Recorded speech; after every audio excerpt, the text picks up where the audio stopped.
hustle to get what I need. I drink a fifth of Jack and scream out, she's with me. I love that song. I really, really love this version of that song. This song, you know, like this version of the song, the reason why I even know it exists is because this is what they used to play at the beginning of Hockey Night in Canada up here at when the Canadian Broadcasting Corporation still had rights to NHL games. And the highlights would be people just getting mashed into the fucking boards and getting fucking smoked in the face. It's awesome. Love this. I think I've seen that actually, Chris, before. As a matter of fact, I don't understand why AEW don't use this version of the song instead of using the Elton John version of the song, which is bizarre to me, but whatever. Like, it would be so much more modern to use this instead of the Elton John version, but maybe I think it's probably a rights issue. I'm thinking Elton John probably wants a certain amount of money just to use the song, and then to use this version of the song is probably an extra amount of money. Because even to get this, like to buy this on iTunes, you actually have to buy the Charlie's Angels soundtrack or something. Like, you can't just buy this song. Really? Yeah. Okay, that's interesting. I didn't know that. Yeah, well, anyway, hello everybody and welcome to the aftermath of AEW Collision. Yes, folks, say it with me. After the collision, we sift through the Wreckage. The Wreckage, brought to you by channelattitude.com. Please subscribe for $5 a month and the Hami Media Group. This is the Wreckage. I'm your host, Christopher Ambs. That's AMBS, like Lambs with no L, a bullshit first thing in the morning. Don't worry, folks, if you're thinking, how will I remember this man's last name? I'll just remind you at the beginning of every show I do. Joining me is my usually unusual co-host with the most from the Port Phillip Coast, a good friend to you and to me, Jimmy T of the PWC. Posi se filos? For Likala, actually, Chris, except there was an earthquake today here, at the internet. For a good amount of hours, man. I couldn't get back on the net for quite a while. But yeah, it's all good. I'm alright. But yeah, an earthquake, which is rare over here. But there's something that happened a lot more than usual. I remember sleeping one day. I kid you not. I thought I was dreaming. I'm sleeping. The bed shaking, literally. I'm like, the fuck? I'm thinking he's deep jumping on the bed or some shit, right? You know? And, I'm in a half days, and I'm like, hang on a minute. Is that like a likely scenario? No. Wake up because D's just jumping on the fucking bed in the middle of But that's what I thought. It was kind of weird, man, because I'm thinking, no way the whole place is shaking, right? Like, but it dead set was, man. That's the only time I really felt it. You know what I'm saying? Because here, it doesn't usually happen, but it's been happening for whatever reason. Huh, interesting. Well, I don't get earthquakes where I live because I live on the Canadian Shield. Like, if there's ever an earthquake here, it basically means that the earth is, like, ending. Like, that's the end of the world, basically, if we have an earthquake. You've never had one in Canada? Never where I'm from. There's definitely earthquakes in different parts of Canada. Like, over on the West Coast, like, it happens kind of all the time because they're in a mountain region, right? But where I'm from, never, ever, ever. I don't think ever in the history of the world has there been an actual earthquake on the Canadian Shield. Wow. Yeah, that's one of the cool things about living here. It's really hard for all natural disasters to happen where I'm from, actually, because the land is so rocky that we don't really get floods. It's also so like uneven that we occasionally have tornadoes touch down, but they can't go anywhere because as soon as they move somewhere, the ground is different. So they basically cut themselves off and go back up into the sky, and it never causes any real problems here. So I happen to be in basically the safest place in the world from natural disasters. Very also, probably the worst place in the world. I was going to say that too, but yeah, good segue. Where nature tries to murder you for 6 months of the year, so that's fun. Well, we'll ask him here in a second if he's ever experienced earthquakes. I have felt earthquakes, by the way, because I lived in LA for 2 years. But right. Also joining us tonight, all the way from the Midwest Coast, talk some shit on stream, and he'll make you a ghost. The one and only, the Vet. Welcome to the show, Vet. Yes, guys, I am also here. Yay! Have you ever felt an earthquake? I was doing a show like within the past week or so, and I got an earthquake alert. I was like, "What? No, quit bothering me! I'm doing a show." You felt I didn't feel move it under your feet. No, I didn't feel it, but I just my phone assured me that there was an earthquake. So Holy I shit. really, you know, California has the rep as like the home of earthquakes or whatever. Right, But exactly. in my life, I've felt maybe one, and that was like within the past couple years. And I'm more than a couple years old, so that's pretty amazing. Even when people tell me, "Did you feel that earthquake?" I'm like, "No." So I can't even really earthquake stories or anything like that. Yeah. It's interesting, Well, actually, man. see, I That you lived in haven't LA felt for it. 2 years, and I felt one, and it was literally just like a little rock, and then it was done. It was like, is that it? And people were like, "Oh my god, we had an earthquake!" It was like, seriously though, everybody was reacting like it was the biggest fucking thing in the world all day. They were like, "Oh my god, did you feel that earthquake?" And I'm like, "Yeah." Is that like, is that what you guys are talking about whenever you're fucking doing the news things about, "Oh, we had a major earthquake"? Is like the fucking ground shook a little bit for like 4 seconds. Well, Holy even fuck. here, man, it's always rare, but no shit. The one I did feel, it was strong, man, by my standards. Anyway, I was like, wow, pretty weird, feeling like the whole place was shaking. Mm. Yeah. Retro Rocket Review said that they had an earthquake around 2007 or 2008 down in the Hamilton area, which is outside of the Canadian Shield. It's it's in the St. Lawrence Valley area. I don't even know what to call it. It's the GTA basically. Shut up, Hamilton. You're just Toronto. All right. So what do you want to talk about? Yeah. What are we gonna sift? Yeah, we're gonna sift through the wreckage. There's a little bit of wreckage to sift through. There's Sure definitely is. like a couple of good things on the night, and a couple of things where it was just like, why do they make I- these decisions? I'm still confused about. Oh, we'll get to that. But anyway, yeah, it does I involve the first match though. I challenge you, gentlemen, to figure out which was the one segment on the show I slowed down to watch at normal speed. That is your challenge for the day here. Okay, Interesting. I am I am excited to hear about it. Is there anything going on with wrestling right now? Like, do we have news to talk about? That the NWA is getting Yeah, is CW network. getting on the CW network? That's kind of cool. Has everybody talked about that Ironically, yet? well, no, we haven't. I don't know about if Vet has, but ironically, it's under the same, parent company as AEW. Vet seems to be on a show every 12 hours, so I'm guessing he's talked about it somewhere. But Vet, what's your opinions on it? No, you haven't. Okay, fucking like fantastic. Not Dude, he's really. been Well, on fire. it'll be Like, exciting. It'll be exciting to see what any 14-year-old girls that watch the CW think of the NWA product. is that really what CW sort of, That's, is that their that's all it demographic? is. That's all Wow. it That's pretty much. The only reason that it's 14-year-old girls is because, they're still living at home. They can't pay their own bills. So if they're watching any TV at all, that's the programming that catered. But I'm just saying, I'm not saying every 14-year-old girl watches a CW. I'm just saying if you watch the CW, you're a 14-year-old girl.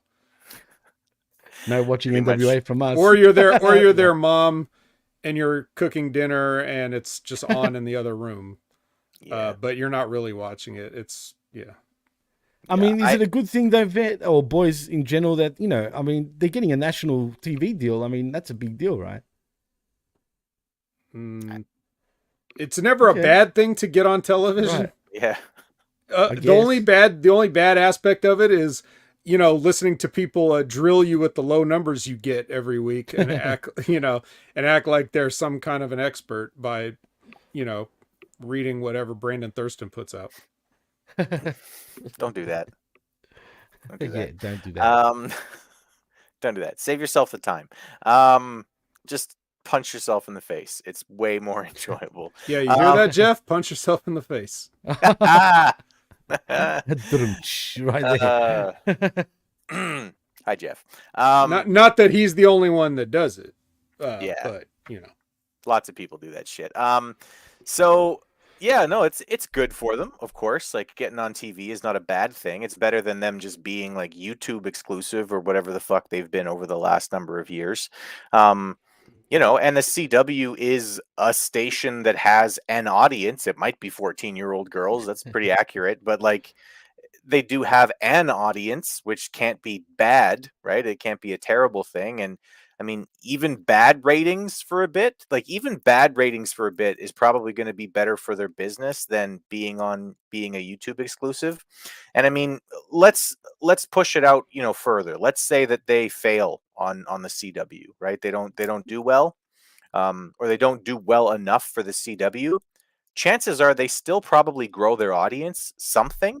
Like they'll still probably grow their audience a bit because I mean more exposure is more exposure, right? And I think that there is an appetite, for professional wrestling.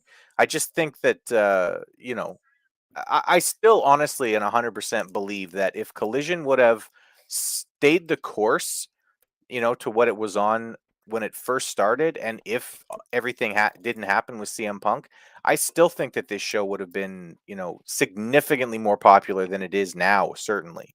Well, have you Um, noticed they're getting lazy now? I mean, they're not even doing the promos before the show starts. Do you know what I mean? Which I liked about it, even though it's an old school Saturday night's main event type of deal. But there was still, they've another stopped doing it. there's another thing on tonight that is like extremely lazy that we're gonna get into when we get to the main event. Like, and I mean, I think unforgivably lazy. But we'll get there. We'll get there.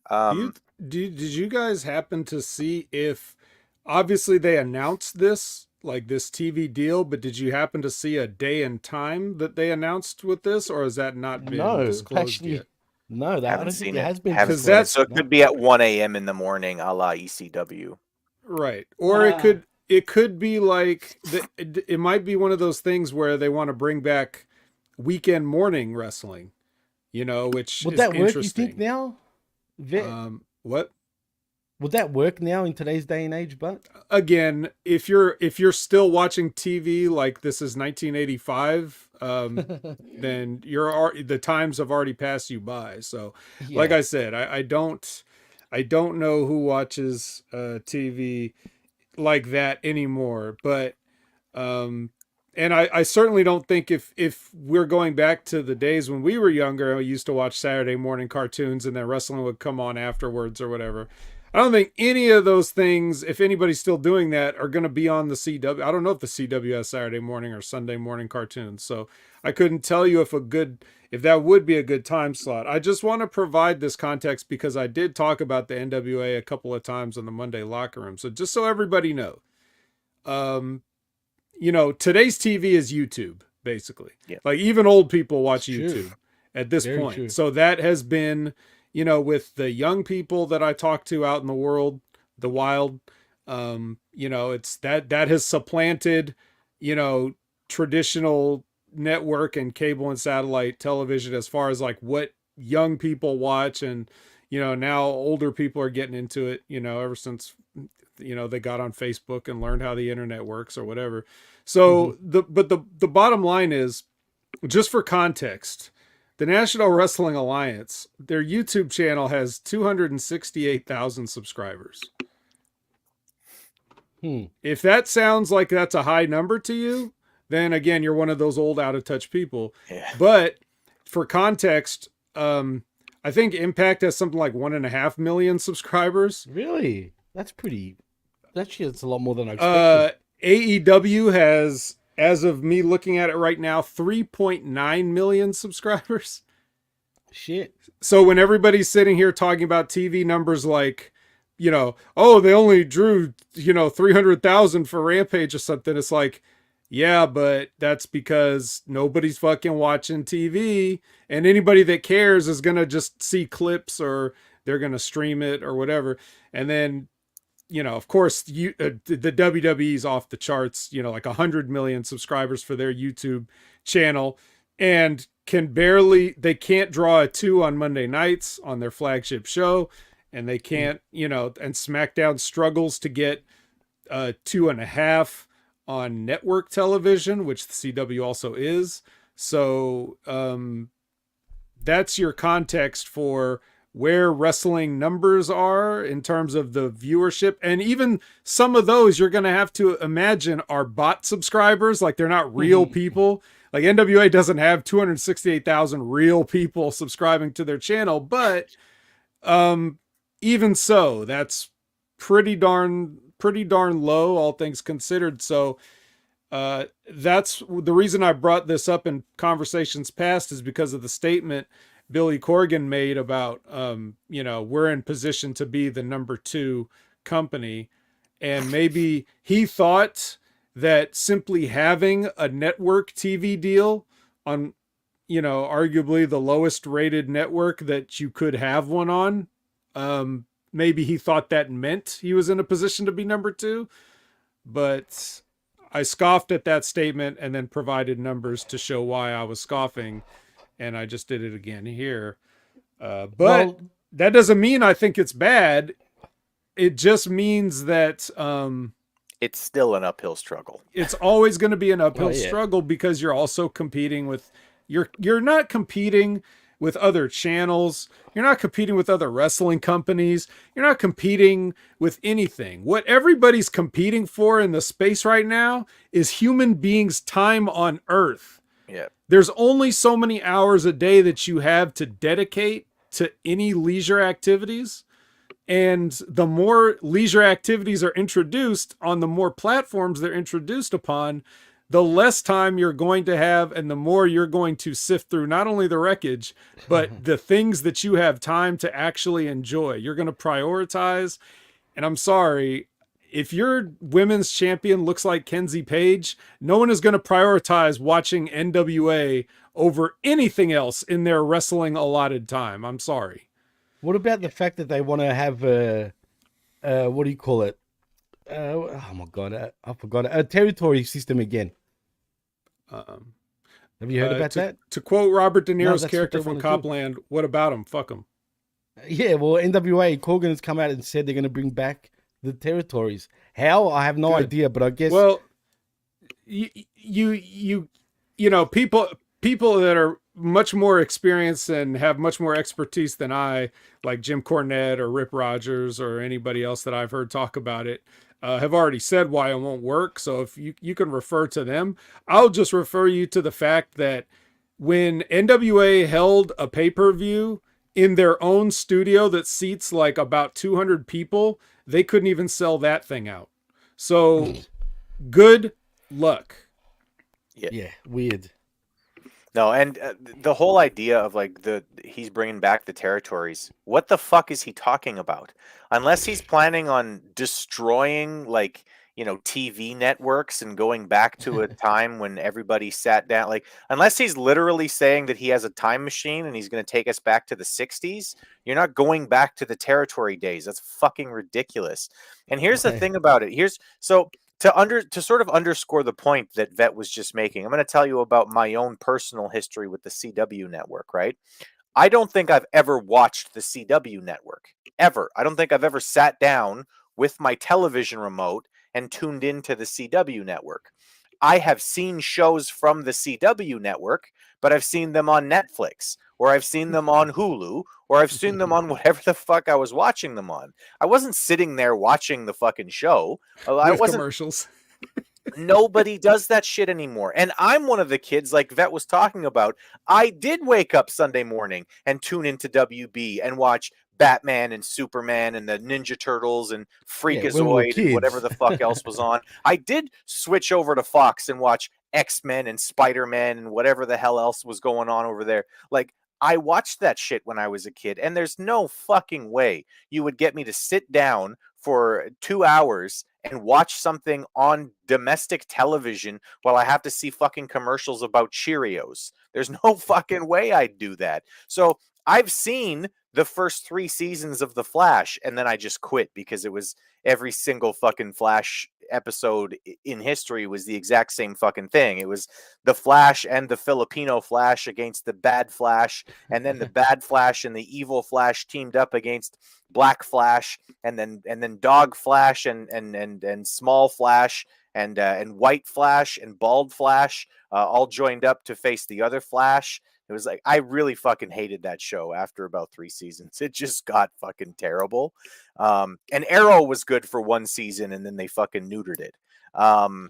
But other than that, I have never seen a CW show, and I have never in my life tuned in to the CW on my fucking television. So, yeah, it's good that they're on TV, but they shouldn't be expecting things like Billy Corgan saying, we're in position to become the number 2. Unless you mean a piece of shit, you're not in position to become the number 2. And he's confident too. He seems cocky about it, man. Yeah. Well, you got to have confidence, I guess. But I guess, you know, and with the territory system, you know, look, all I think he's really doing is I think he's trying to give the rub to whatever local promotions they can travel to with EC3. Like so that they can from HollyHood, for example, what that was doing. So they can, so they can just say like, this is like back when Harley Race and Dory Funk Jr. and Ric Flair used to go to these other territories and defend the championship there. So it's a rub for the local territory, and it makes us look like we're doing a lot, you know, like, man, look at our traveling champion. There's nothing wrong with the idea of that. It does help the local promotions, but it helps them a lot more than it does you, because I don't know if anybody's necessarily impressed with that in 2023 as opposed to 1983 or 1973. I'm not sure. I could be wrong. We'll see. But in I don't have a lot of faith. I think people were a lot more impressed by that. I think at this point, people are just going, congratulations, you hired a travel coordinator. Mm-hmm. Who cares? Yeah. Good luck to him. Good luck, though, really. I mean, legitimately, good luck. I mean, good luck to everybody involved in professional wrestling. I want there to be more places where people can go. And I would love, listen, guys, like, people hear us, I think, sometimes talk, and, you know, we give our opinions about things because every single one, I'll tell you for sure, like, I know the 3 of us are all really honest human beings. Like, we're going to tell you what we actually think about a thing. But that's a two-way street. If we really like something, we'll sit here and fucking rave about it for 5 minutes, right? Absolutely. We'll sit here and talk about how awesome something was. But if something is really stupid, or if something is a bad idea, we're going to say that's stupid and that's a bad idea. That's why people tune into this show, right? That's why people tune into this network, in fact, right? Like channelattitude.com, you're going to get a whole bunch of people telling you exactly what they think, whether it's right or wrong. You know, Russo has been going on and on about how Sting's last match is going to be against Ric Flair. I think he's dead wrong, but I also think that I love Vince Russo for just being like, no, this is what I think, and I'm going to tell you what I think instead of just regurgitating what Brandon fucking Thurston is saying. I love that about this channel and about this network, because it is a bunch of people who are going to tell you exactly what they think. Anyway, I hope it's not Ric Flair. Damn it! I mean, I doubt it, but I don't think that will happen either. Chance. But yeah, no chance. I would also just like to say, because I've made some disparaging comments about the NWA simply by telling the truth, but I would also like to say that if you're a fan of that classic feel studio wrestling, they got some good people in there working there, and you should definitely check it out if you haven't. But I don't know if, I don't know how well it's going to do, but I'm just saying, if you remember that, or if you have fond nostalgic memories of that, you might want to actually watch their shit, which is on YouTube for free currently. Who knows how long now that the TV deal is going to be in place, but definitely it was worth checking out back when I had time to watch it. And, maybe if you're an Insane Clown Posse fan, Violent Jason. So. Is he? Yes. Okay. But is he back like a vertebrae? Perhaps. All right. Anyway. Well, the only time I watched CW Network back, like a few years back, was when Main Event debuted, WWE Main Event, if you remember. Started on CW Network, and it was actually pretty decent for about 3 weeks. Then it turned to what it is now. Yeah. Well, speaking of things that started great and are now what they are now, let's talk about Collision, gentlemen. We begin the night with another dream match. Jimmy, this is a dream match. Yeah, to who? Vet, how many times have you dreamed about Andrade versus Bryan Danielson? Well, once in 2019, Shit. after I had eaten a frozen pizza that I regretted immediately, but other than that, I can't remember. Fever dream match. This guy has to stop with this. Or He doesn't perhaps understand. perhaps the other time that they wrestled, I watched it already, and then I said I dreamed about it afterwards. That Right. Oh yeah, I remember that. That's Yeah. it. Dream matches galore in AEW, man. I mean, come on. Yeah. So it's a dream match. Anyway, they begin the match early on. It's pretty clearly face versus face as they're they're doing clean breaks, right? When you see the clean breaks, you're getting a face versus face match. That's basically the way that you tell stories now is just do you break or not, and then you tell your story off of that. Um, each guy's trying to get the upper hand by just being a better wrestler. They exchange submission holds a little bit early on. It looks like, a competition between two guys who are, proud of their abilities, but not bad guys. So, the least interesting version of Bryan Danielson and Andrade. So that's good. It's good. But I will say this was a good match between two really good workers. I mean, if you want to see a good, just like competition based wrestling, this was good. These are two guys who aren't going to screw up a lot. These are two guys who aren't going to, aren't likely to injure each other or injure, themselves. Except for whenever Bryan Danielson has to fight that bum Okada, and then stuff happens. But other than that, you're gonna get a pretty good match out of these two. Slight nit that I will pick about this is I know that it wouldn't have played into the actual finish of the match, but I feel like given these two guys' finishes, Bryan Danielson needs to focus way more on the arm when he's in his matches, and I feel like Andrade needs to focus Good point. way more on the legs when he's in these matches because his finish is That's a great supposed to point, be actually, Chris. the figure four, and I think I saw like two moves out The of the figure whole eight. night. Yeah, the figure eight. Jesus fucking Christ, I Jimmy! know. Don't piss me off this early. That's a Meltzer move, Jimmy. all right. I had to. I just had to. But sorry, my bad. Continue. But yeah, that's a little nitpick, I think, and maybe it might be a little bit too in the weeds. But for me, if you've got two guys whose finishes are submissions, one's focused on the arm and one's focused on the leg, that's what I should be seeing the match play out as, right? And even I know that they weren't going to go with one of their finishes tonight. It was going to be, this counter roll up win, right?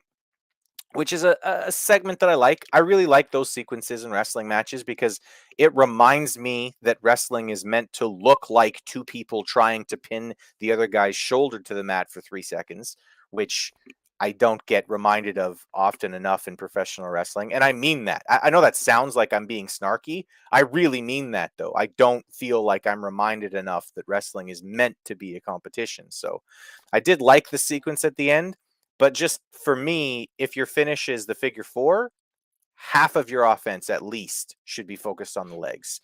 And if your finish is, an arm-based submission, like the what the fuck is Danielson calling that lock now? I can't remember the label lock. You talking about? Yeah. If it's meant to be arm based, which it isn't, if anybody's ever put you in a label lock or in a crossface, it doesn't hurt your arm at all. They're just holding onto your arm with their legs. But anyway, it's meant to be.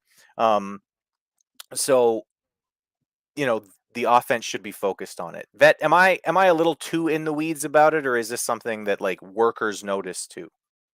I mean, great workers notice it. Hey, you know who builds their entire offense around their finisher? Who's that? That bum Okada. Ah, that guy. Everything he does is neck centered, and what's his finish? Yeah, a lariat. Mm-hmm. So is a strike to the front part of the neck.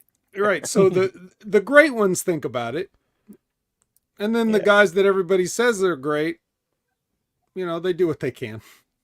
No, but Yeah. really, it was a great point what Chris said, because you're right, man. I mean, if you're gonna, have a finisher where you concentrate on the arm and the other one with the legs, how about you fucking, build that finish by actually working on the arms or legs? And you saying that went off in my head. I'm thinking, hang on a minute, you're right. They didn't seem to do that. A lot of wrestlers don't actually really do that, which is, now that I think about it, pretty annoying. So you're spot on with that, actually, Chris. Yeah, I mean, another good example to me is, well, I mean, I know, like, everybody already knows I'm going to talk about Brett, right? But Brett's a really good example, right? You'd watch a Bret Hart match, and how many times would he do something vicious to the leg, right? He had that Right. spot where Always he would put your leg at the up on the post. rope, or he would put it up on the rope, and then he would jump up and like land on your knee, kind of thing, Right. right? With his ass, and and then the figure four around the ropes, et cetera, et cetera, et cetera. There were many times in a Bret Hart match where he was focusing on the legs, and most of the rest of his offense was focused on the back. And what are the two things that the sharpshooter The back focuses and on? legs. Right. The back and legs, right? Bret Hart did a perfect backbreaker, right? He did the Russian leg sweep, which all of his Yeah. offense basically focuses on damaging the legs and the back. And then his finish was a sharpshooter, right? Again, you're talking about vet about Okada. I did just call him a bum to get your reaction there, but Okada is like a really, like, legitimately brilliant professional wrestler, and his matches, they make sense. Like, everything that he's doing is leading to something, right? That's, psychology in professional wrestling. That's the point of it, is it's meant to make sense at the end. Um, Again, I did like the finish to this, though. It was basically just counter roll, counter roll, counter roll, counter roll, and then eventually, Brian got the upper hand in a 1-2-3. Um, yeah, Jimmy, what did you think about the match overall? Look, it was a great match. Don't get me wrong. Cool. But like Vet said before, I've already seen it before. It, you know, they were just going through the motions to me. And why were they even wrestling, really? I mean, what was behind the match? It Anyone? was a dream match. It's a Oh, fucking that's dream all. match, Jimmy. So TK went to sleep like the night before and had a dream, basically, It and must dreamt have, of that. because there was no other. They didn't even just tell us the last time they had a program, like, "Hey, we got a dream match for you." It's just like, here, this is happening. So hard to get excited. Well, I'm confused then. I mean, cool that we got the match, whatever. But again, I'm sick of these matches with no build. It takes away from the match. Like, why do I need to care about this match and who won? Because what's it going to do for either one of them? And then we see what happens at the end of the match, which confuses me even more in a way. But we'll get to that when you bring it up, Chris. What happened at the end of the match? I must have missed it, because the next note I have is about the next match. As in Alistair Black. Oh, did he I show up mean, on this one Malachi too? Black, sorry. Did he Yeah, show he up here did at too? the end. Oh my god, he was fucking all And over the attacked place. and attacked Danielson.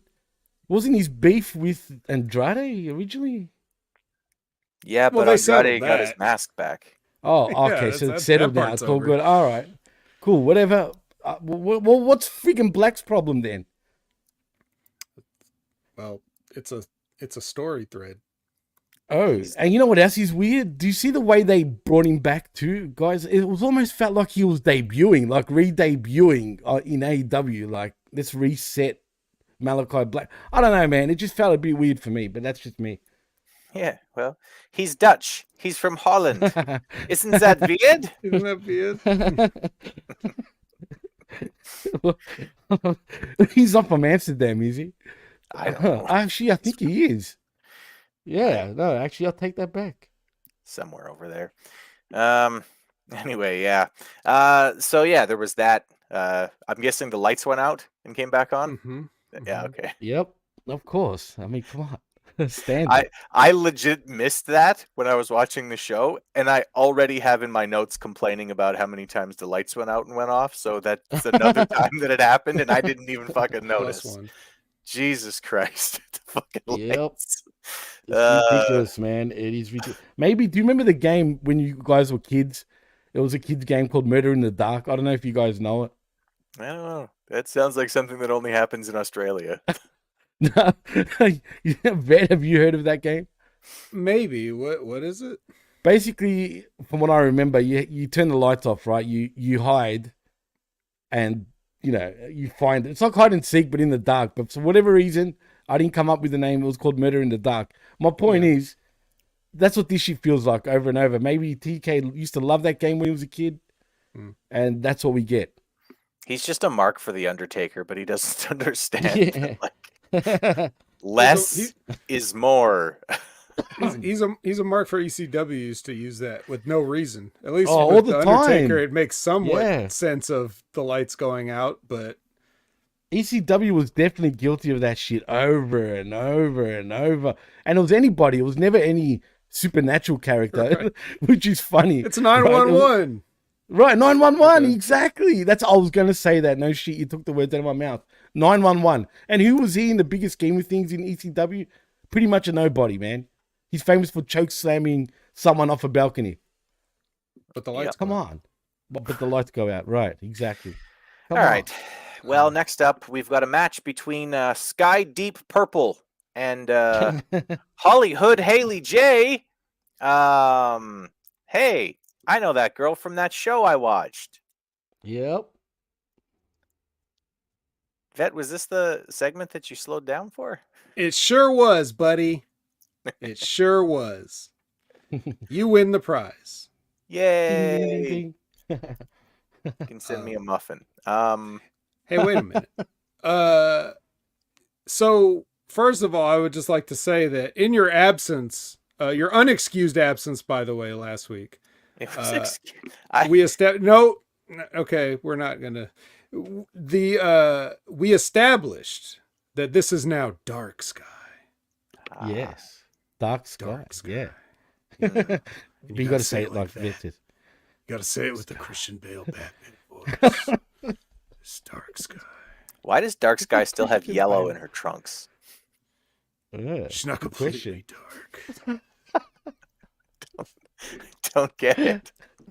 Dark is a state of mind, Chris. Yeah. So what does this mean for Julia Hart? Is she gonna get jealous? She's now not important again, I guess. You had your shot, you blew it now. Hit the bricks. Yeah, but you know what's even more silly about this? You saw Malachi Black appear, right, just before this match. Shouldn't he appear in this match? It'd make more sense. I'm just putting it out there. I was happy to see HollyHood Haley J. She has a really good personality, and she's got charisma. She really legitimately she has some charisma. She's still not a great worker in terms of her feet being in the wrong place sometimes, but she was in the ring against Sky Deep Purple, or Dark Sky, or whatever we're calling her. Dark Sky. Dark Sky. See, isn't that fun? It is fun. That, right? You can have it. It is fun. I like it. I'm gonna steal that. That's like the Batman thing. I am vengeance. No, but that's it. You're Dark Sky. I'm gonna cut you off right there. The thing that I saw in this match was that now I've now heard of HollyHood Haley J. I had never watched 1 second of her working before. I've only seen her be interviewed by Rip and Von Lilas, and I've heard all this stuff about her from the Netflix show, which I also did not watch. So that was the reason I was like, okay, let's see. I slide the fast forward bar back to 1.0 and I say, let's see what the kids got. And she's fucking good. The whore is fucking good. And if you don't get that reference, you'll have to check out her interview with Rick Rogers to get that reference. I'm sure if she heard me say that, she would pop. But everything she did in there was yeah, maybe to the untrained eye, it didn't look like much, but to me, that was the most impressive, performance I saw all night in a losing effort in what basically amounted to a squash match. She maximized her minutes like better than She did, anybody yeah, else on she the Oh really show. did. yeah, man. They just it's I don't know what everybody else watches when they watch wrestling, but when, like, for example, she threw a punch that was supposed to be ducked, and if Sky Blue didn't duck it, she was going to get knocked out with that punch. And that's what it's supposed to look like. It's not, you don't just like swing your arm like like when they run by, because they're not and not even with as much effort as Chris just put forth there. That's what you often see a lot. But if you're missing anyway, you better throw that whole thing. And she did, and just other things that she did, they all look good. So yeah, and on a night where Bryan Danielson and Andrade had a match, I was most impressed by Miss Hollywood Haley J in this match, and I did not regret my normal speed watching. So I'll say that. I want to put some people over. This could be the end of me putting people over tonight, though. It might be the last nice thing I have to say too. Yeah, no, I really like this chick. I think that somebody's going to give her a shot, and they're going to be able to make some money with her. She She's did have a got WWE tryout recently, I think, too. She also needs to grow up a little bit, like on an emotional level. Like she's got to grow up a little bit. She's got to start making slightly better decisions, because she can't just She's be young, dude. She's I know really she young. is. I know she is, Yeah. and that's what I'm saying. Like she's still got time. I'm not saying like it's all over because she has a bad attitude. Lots of people have a bad attitude at early 20 something. But I'm just saying, like, you know, if she's doing a bunch of drugs while she's signed to WWE, she's going to get released. Like they're not going to have her around there if she's failing wellness policies and stuff like that. And she showed pretty clearly in that documentary that like she's just going to do whatever the fuck she wants sometimes, and she's got to get that under control if she's going to maximize her career, cuz she's got something. Like she really does have something. But she does need to grow up a little bit emotionally. Other than that, she's awesome. I knew as soon as you said, Vet, that there was a moment that you slowed down. I knew this was it, because I was like, yeah, this was. I mean, she lost a squash match and looked like the bigger star. That takes some talent, you know. I mean, Dark Sky. Yeah. Is she really that good though? I mean, she's not really that good. You know what I'm saying?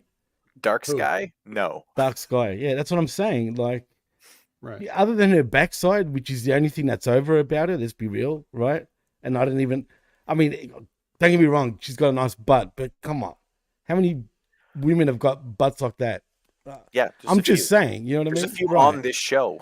Like it's Right, There's, exactly. there's like 8 of them on this company. It's not, but I mean, and listen, I really think that they're making a mistake by doing this with her character. I think that she was already getting like the social media presence and mentions and stuff like that. And yes, it was about her ass, but if that's what people are choosing to focus on, fucking give it to them. If that's what's making you popular, fucking give people more of it. Don't take it away from people. Like, unless you actually understand the psychology of how to take things away from people in a heelish way, and she doesn't, you just fucking lean into it. If all of a sudden, Ambs' ass was like trending on Twitter, you can bet your fucking ass I'd be showing up on here and like twerking during the intros and shit, because yeah, is that what everybody wants to look at? Is that what everybody wants to see? That's what's going to make me popular? Fucking cool, man. Is this going to get you to change the channel and tune in to channelattitude.com? Then I will twerk at the beginning of every fucking intro. Like Ambs' ass? Is that what it's called? Yeah. So I mean, so they're taking it away from, like, they're basically like not leaning into the character that she was already starting to get mentions and get popularity with, which was that sort of cutesy, sporty little sister sort of vibe. Right. It's cool. If that's what's getting you over, run with it. Why the fuck would you change to Dark Sky. Like, Well, look. why? Look, once again, I have to cut you off. Settle the corner. Okay. The thing about Sky Blue is, whatever her character was surrounding what got her over is irrelevant. It doesn't matter what you dress it up as. People are there. People were talking about what they were talking about, and they couldn't have even told you what her character was supposed to be. So if you make it dark, then as long as her ass is still out, it doesn't matter if she puts a little bit of that crying mist under her eyes or whatever, her ass is still out. So nothing has really changed there. The other thing I will say in Sky Blue's defense is we always talk about people that may have potential and all they need is more reps. Well, if you compare the Sky Blue of last night with the Sky Blue of debut, I mean, she's putting the work in for whatever reason. Maybe she's not the best that everybody wants to see, but like she's on every Ring of Honor episode trying hard. She's on all these shows trying hard. So she's getting as many reps as she possibly can.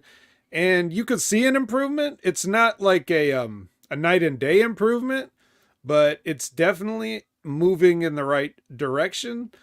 Still not where I'd like you to be if you're on a national TV level, which is already where Haley J is at in a squash, on the wrong side of a squash. But I will say that Sky Blue can be more than just an ass, even if it's a dark ass. No, I agree with you. I 100% agree with you about her. Like as an asset. Like I'm sorry, that's actually I didn't even mean to say it like that. But as an asset for your company, she's a person to sign. She's a person to keep around for sure because she is showing you she's willing to try and get better. You know what I mean? And like you said, if you look at her last night from when she first debuted, complete night and day. She was a mess when they first signed her. She was basically fresh out of, Creator Pro, like at that point, right? She was just nothing. She just had nothing at all. And she has worked really hard and you can see she's really improved. I'm just saying if you're getting over in terms of like, and I'm not saying over like you're gonna people are gonna change the channel for you. I'm not saying that. Okay, please. I've made it clear. There's about 4 real draws in professional wrestling, and 2 of them are part timers. It ain't like it's not a thing. There's nobody's a real fucking draw in wrestling anymore. But I mean, like you're getting the mentions on social media as the character of the cute, sportsy little sister with the nice ass. Like, run with that for a bit, and once it starts to get stale, you can switch it. But don't switch it just to switch it, which seems like what they do quite often in AEW. They switch things just for the sake of switching things. And that's not really good work either. And that's not her. That could be a message for Tony. I don't know. Oh, it is 100% a message but for if Tony. But then again, if she pitched something too, like, I don't know, who knows? It's not really relevant. Because like I said, I just disagree from the standpoint of like no one cares what you dress it up as. They're only there for one thing right now, and she hasn't made that big of a difference. And matter of fact, she's not even turning heel. She's just been affected by this mist, like so many people have. So it's like, okay, we'll see where she's going, and we'll talk about something else on Battle of the Belts later that you guys may not be privy to that involves her. So cool. Did she win a belt? Sadly, no. Oh, okay. So that streak continues. Good for them. The streak of no one winning a belt on Battle of the Belts continues. Right. I didn't say that. Now you'll have to stick around to the end of our review to find out if someone won a belt. Okay. Well, next up, we've got a tag match. The Gun Club. They're up next. They're being accompanied by Jay White. That's good. It's always good to see Jay. He looks good with that fucking belt around his waist, by the way. I agree. They win a quick one against the Time Splitters or the 80s guys. What the fuck are they called?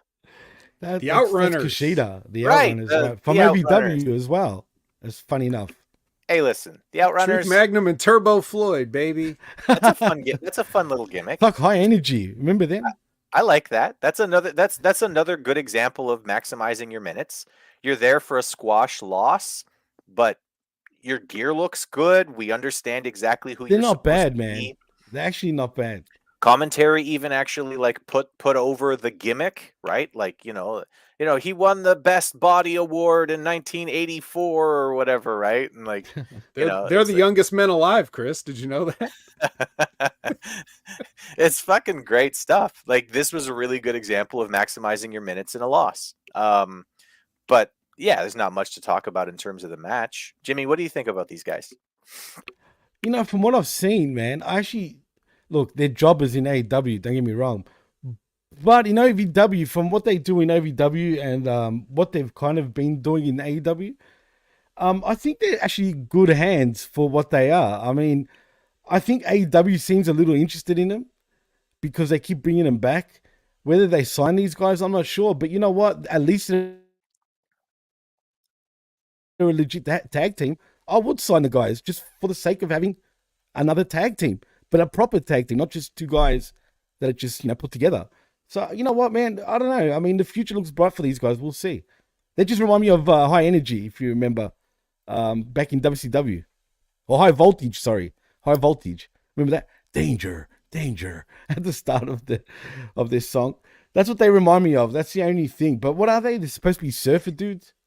They're basically guys who are stuck in 80s wrestling culture.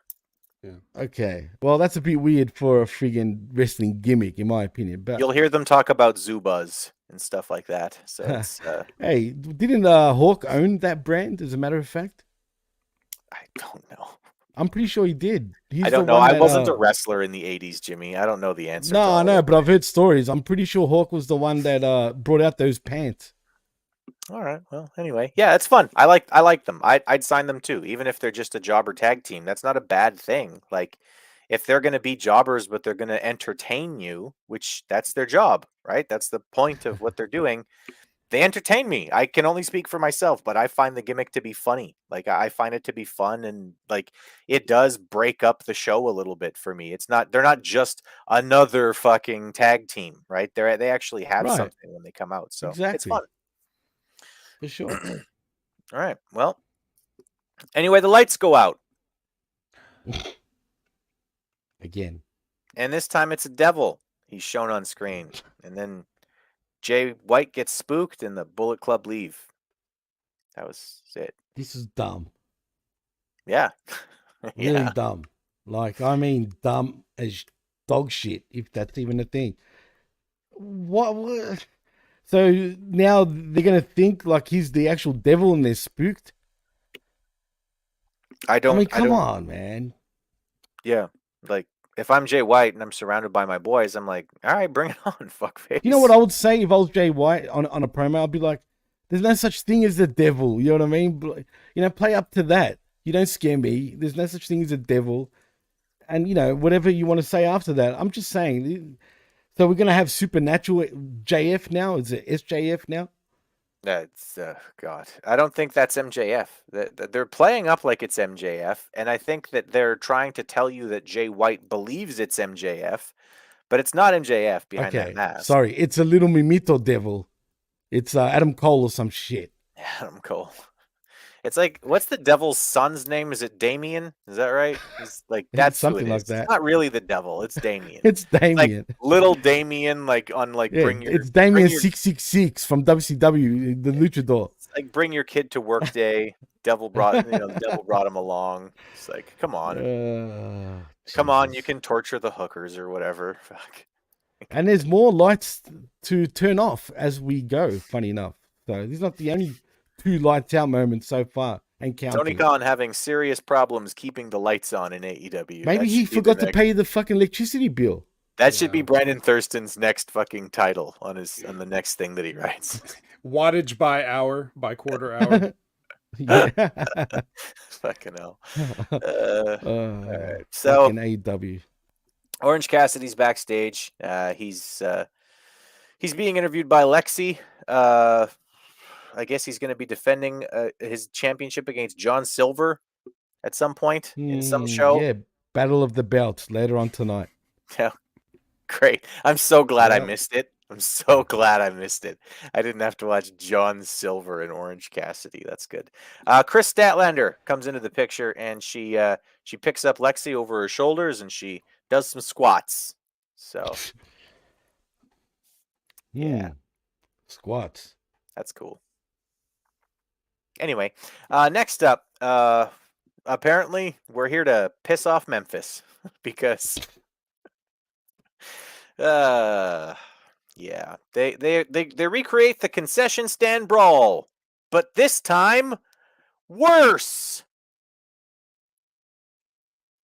Yeah. This was it's definitely between a Jeff wreckage, Jarrett- Chris. This was stupid. It's between Jeff Jarrett and Fat Edbert. They do some stuff. They hit each other with stuff, and there's a lot table of there. stuff. There's a table there with like the picnic, like, spread on it. Yeah, there's ketchup and mustard and hot dogs, and Fat Edbert went on to say that this was the most comfortable he's ever been in the ring. 'Cause there was ketchup and hot dogs. Anyway, he's fat. Jay Lethal comes in and gives him like a cutter off the stage through the table, which isn't the finish. It's barely the beginning. This company just drives me up a fucking wall sometimes, man.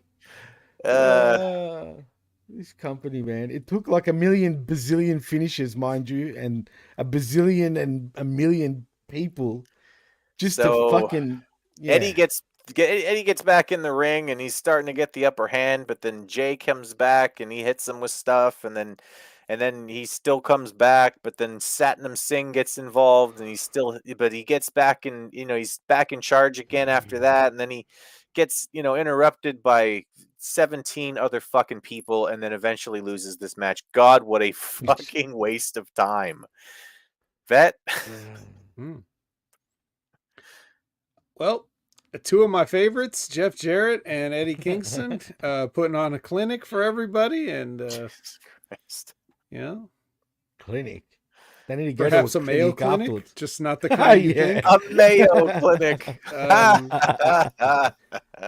Yeah, here's the deal. All joking aside, which this was it was what it was. It would be helped immensely by two things. Number one, if I didn't see something like this on wrestling television, with no exaggeration, it is never more than every other week, like, that I have to go without seeing some shit like this. Yep. Like, there's always some kind of no rules, fight anywhere match on some wrestling show. It's usually multiple times a week, but it's never more than 2 weeks that you have to go without seeing something like this. If this was the first time you'd seen anything like it in, say, 3 months, okay, a little more permissible. Number two, if there was ever any doubt about the outcome of this match, then again, it would have been slightly more permissible, because the whole idea was that if Jeff wins, he gets his friend a championship match. He doesn't earn shit.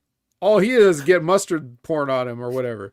But it's Jay Lethal that gets the title shot now. So why in the world would you have a guy with no friends versus an entire entourage of people and have that guy go over the entourage? Of course Jeff's going to win. So we're just waiting for this to be over. We're not like invested in this, like, oh, can Eddie somehow pull this out to get out of defending his title? That's not even a good way to root for a babyface. So pretty much everything around this, the booking of this, was wrong and dumb. And I wish that Jeff Jarrett would shut shit like this down. Yeah, that's what I was thinking. Rather than let himself be ribbed. Or maybe he's the one doing the ribbing. Like, hey, I'll just hit a couple of moves and, get some condiments poured on me, and I'll let everybody else do all the the hard stuff, and I'm getting paid regardless. So maybe Jeff's the smartest of them all, but even though he did come out in his full wrestling gear for a street fight and not, the street clothes, like he let Sanjay dress in the street clothes. It's funny that you brought up though about it being a rib. Fubu, though.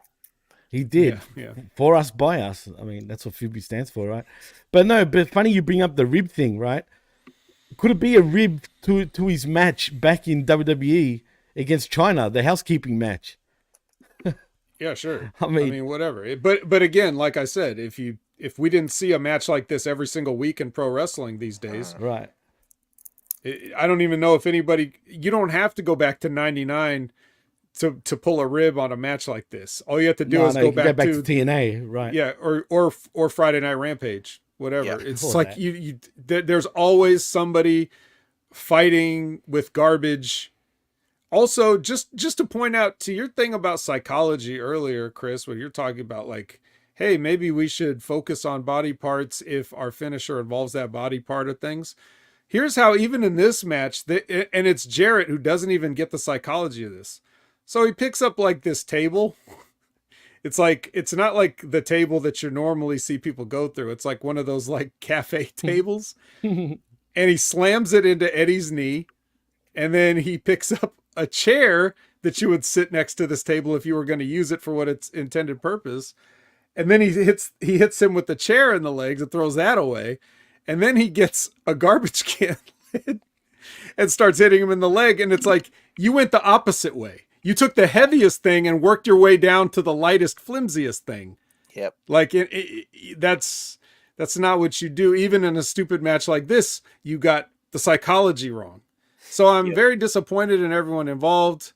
But also, he took a cutter off the stage through a table and then just lost to a wrestling move. Like, well, look, obviously if he hadn't taken that table cutter off the stage, he would have kicked out. So right. It was an accumulation of damage. We know that. That of all the nits you're going to pick, don't pick that one.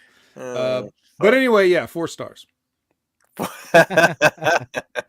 You know what else is silly? Like you brought up before, Vet, the stipulation is just retarded straight up. Yeah. Like, it is so stupid. Yeah. Why? I mean, cool. There must be the best of besties, because, Jarrett must have been like, no worries, Jay, I'm going to go in that ring and I'm going to get you a title shot because you deserve it. Not earned it, but deserve it.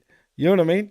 Yeah. Like, and like you said before also, Vet, why would Jarrett agree to something silly like this? But then again, he could be just throwing it in because, fuck it, he's getting paid, right? Why should he care? Yeah. And they could do a situation like this where it could make sense, right? You could have like a long-standing tag team and one of the guys is starting to get over or whatever, right? You could have a situation where the heel says, all right, fine, I'll defend against you to the partner who's getting over, right? But only if he beats me in a wrestling match, right? Right. You know what I mean? Like, you could get that situation over and it could make sense, right? Because the guy's tag team partner is going, man, listen, like, I don't like, if that's what's going to get you to the next level, like, let me help you. We've always been partners, etc. You could get it over, but not really from a face and not really just cuz and not really like the company said, because that's stupid. It's just fucking dumb. It doesn't make any sense. Maybe I've missed something, but why was this match even really a thing again? Why did we go to a blow-off style match? Because they wanted a blow-off. Think about it. This should have been the fucking blow-off. They wanted a concession stand brawl in Memphis, Jimmy. That's it. They wanted to remind people that, a long time ago, there was a segment that you guys ran here in Memphis that was actually successful and interesting, mostly because nobody had seen it before and it was new. Like, yeah, it's the same thing with the fucking lights out gimmick, right? If you never 5 saw fucking the times in lights, one night, if you never saw the lights go out, exactly. If you never saw the lights go out for 6 months in wrestling, and then suddenly the lights went out and came back on, you'd be like, "Oh, that was kind of cool," right? You see it 4 times tonight, 4 fucking times in one night. Are you high? Well. You're high. I know you're high, but I'm saying, like, the booker, are you fucking high? What the fuck is wrong with you? Do we need to say what is wrong with this guy? I mean, I don't know. anyway, He's a weird dude. weird. Anyway, Vet, did you have anything you wanted to say? It looked like you had a comment. No. No. Okay, cool. Change my mind. All right, sweet. Listen, you know what, guys? Max Caster is like really gay for MJF. Like he's like super sunshine, dude. super gay for MJF.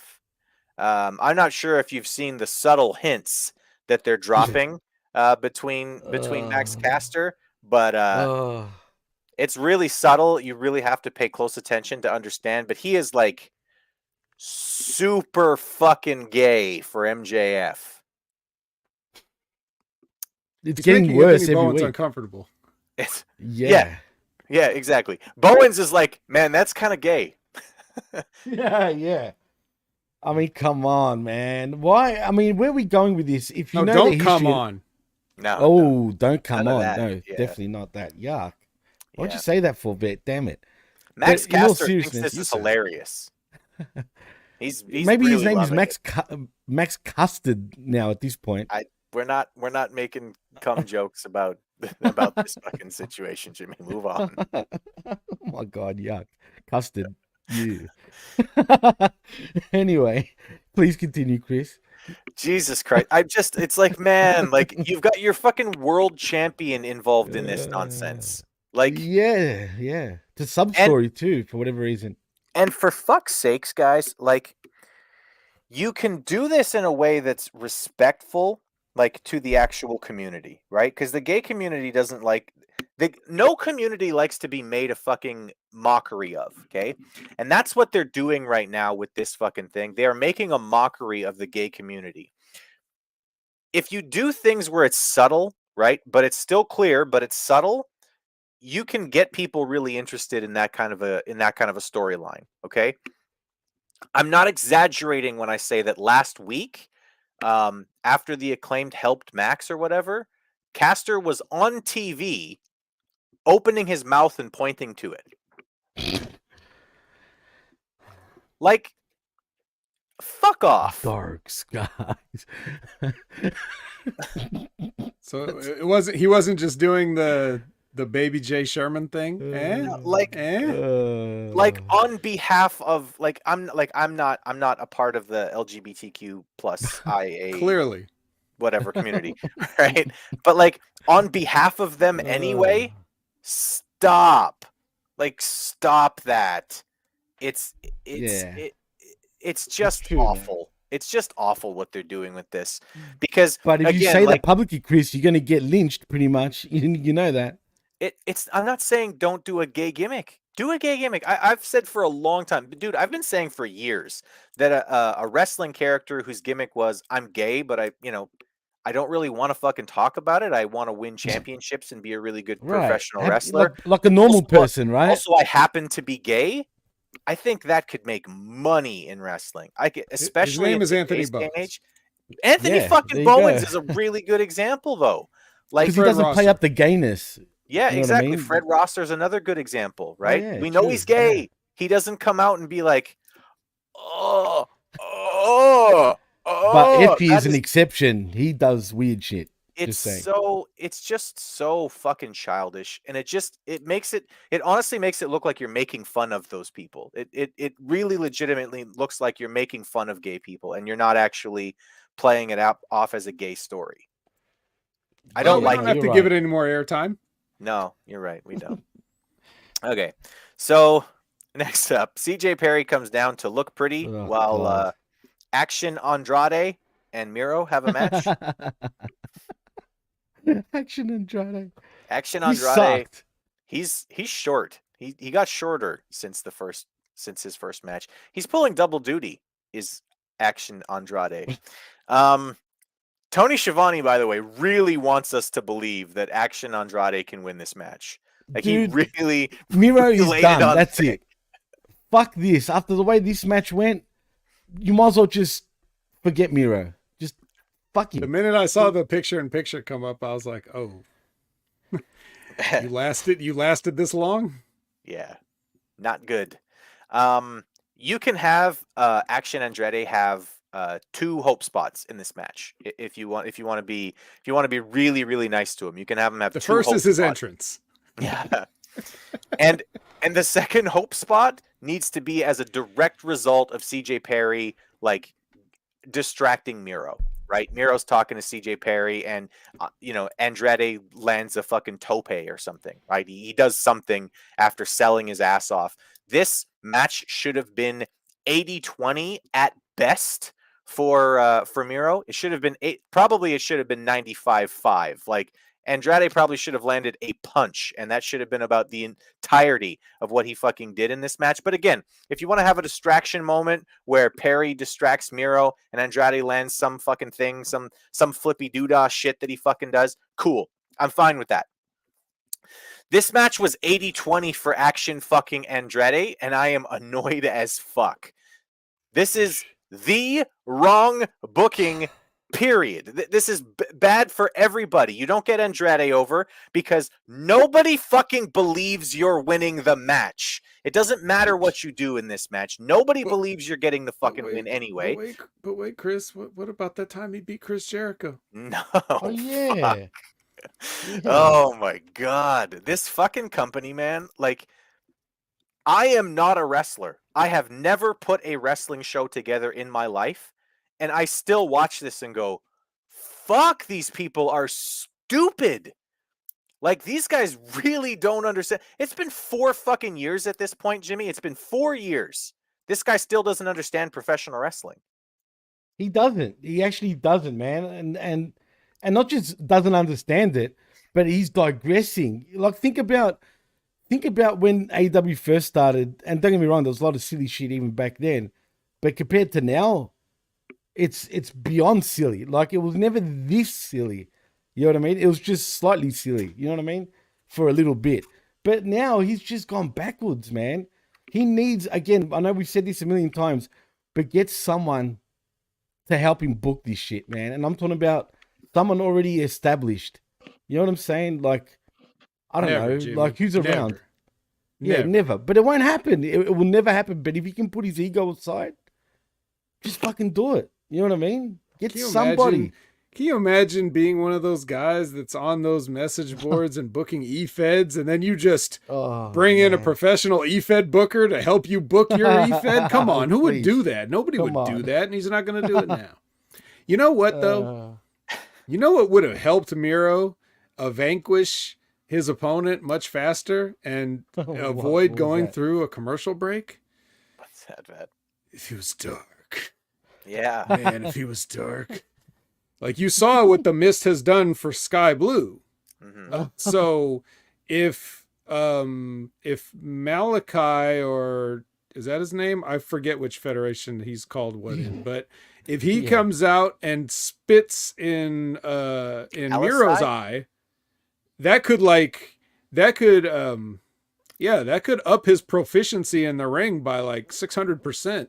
And he would just be able to blast through this nobody, and we could all move on with our lives. Yeah.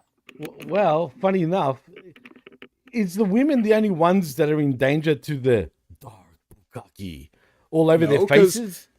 No, because remember, Malachi's the one that got his mist reversed back on him, which is why he had that dark patch that whole time. He came on himself? Yeah, he came on himself. And and if you notice, now that he's back, that patch is gone, but his eye is still discolored. So right, but perhaps he's managed to focus all that darkness into his white eye. There's a lot of subtle storytelling that I think you guys just are giving short shrift on this show while you're talking about Tony Khan's booking. Like, who? Well, God knows we don't pay enough attention to Malister Black. Malister Black. Anyway, also that mist is like the most effective and least used thing in professional wrestling. If you can turn everybody to the dark side by using that mist, just have a match every night and use the mist. Pretty soon you're going to have an army of zombie darkness darkies that can be your dark house of blackened elevators or whatever the fuck you're calling yourselves. Yeah. Sounds awesome. Well, the goddamn thing it. is, Pac is the only one that seems to be. He must have like some sort of anti darkness matter on his face because he was He's blind already slightly. it doesn't work on Pac because he's already a Oh, a bastard. That's right. bastard. Sorry. You got to be a bastard literally to have those sort of powers, I guess. No, not a No? bastard. A bastard. Bastard. All right. Sorry. I hope nobody's listening with earphones.